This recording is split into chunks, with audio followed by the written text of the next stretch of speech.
আউযু বিল্লাহি মিনাশ শাইতানির রাজিম। সম্মানিত দর্শকবৃন্দ, আপনাদের সকলকে জানাই সালামুন আলাইকুম।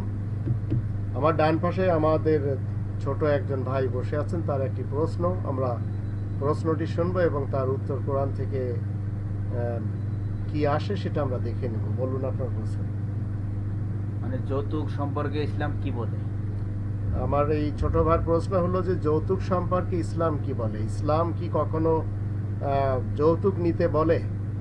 তো এই ব্যাপারটি নিয়ে আমরা যদি কোরআনের 4 নম্বর সূরা নিসা এর 24 নম্বর আয়াতে দেখি, সেখানে আল্লাহ রাব্বুল আলামিন বলছেন যে বিয়ে যখন করতে হবে তখন আপনি যে মেয়েটাকে আপনার বাসায় নিয়ে আসবেন, সেই মেয়েটাকে আপনি বাসায় আনার পূর্বে তার জন্য রান্নাঘরের ব্যবস্থা, শোবার ঘরের ব্যবস্থা, খাট পালঙ্কের ব্যবস্থা, হাঁড়ি পাতিলের ব্যবস্থা সব আপনাকে করতে হবে।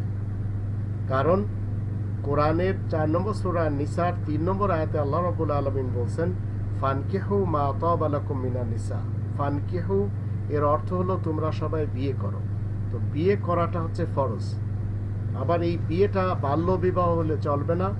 এই 4 নম্বর সূরা নিসার 6 নম্বর আয়াতে আল্লাহ বলছেন বালাগুন নিকাহ, মানে ছেলে মেয়ে বালেগ হতে হবে। তারপরে আল্লাহ বলছেন যে মুহসিনিনা গয়রা মুসাফিহিন। 24 নম্বর আয়াতে বলা হচ্ছে যে বিয়েটার আসল উদ্দেশ্য হচ্ছে ঘর সংসার করার, শুধু যৌন চাহিদা মেটানোর উদ্দেশ্য যেন তোমাদের না হয়।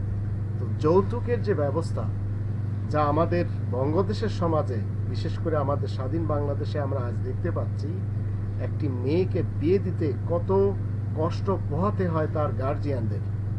কিন্তু ইসলাম কখনো বলছে না যে আপনি যৌতুক দিয়ে বা যৌতুক নিয়ে বিয়ে করবেন, বরঞ্চ আপনাকে বিয়ে করতে হবে। আপনি যে মেয়েটাকে ঘরে আনবেন বউ হিসেবে, তার সব কিছু আপনাকে ব্যবস্থা করতে হবে।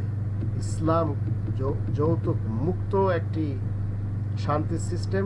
এখানে কখনো এটা অনুমতি নেই যে আপনি যৌতুক নিবেন। আর যারা নিচ্ছেন তাদেরকে আজকের ভাষায় বলা হচ্ছে এরা সবাই ভিখারি। তাই এই ভিক্ষুকেরা যৌতুক নিয়ে বিবাহ করছে আর কোরআনের অনেকগুলি আয়াতের বিরুদ্ধে পাঙ্গা নিচ্ছে।